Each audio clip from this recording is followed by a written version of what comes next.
So one thing that we've never seen as Americans is these septuagenarians looking at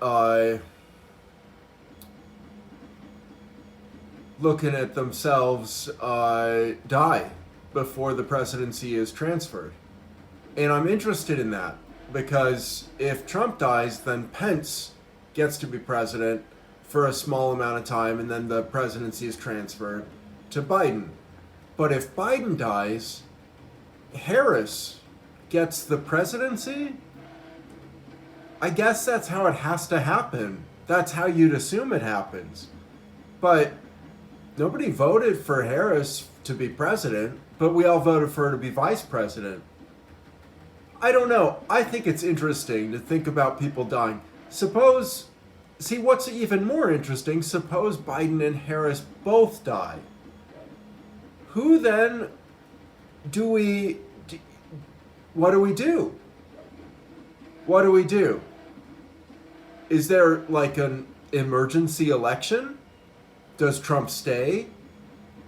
So that's interesting to me because Trump losing is not interesting to me. It's kind of expected. He's kind of not smart enough to win or good enough.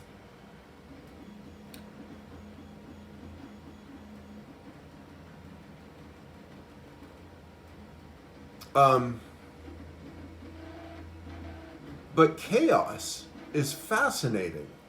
Chaos is when natural experiments take place.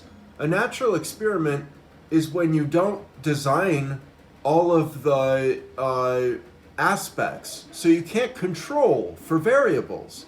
A designed experiment allows you to hold certain variables constant and rule them out as implications for the actual phenomenon.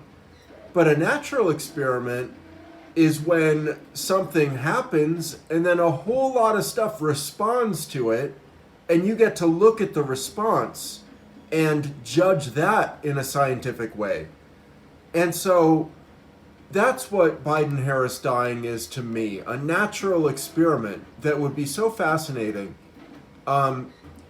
But we won't get that most likely. I mean, Harris is too young to die of natural causes, and Biden, if he dies, I guess Harris will just be the president.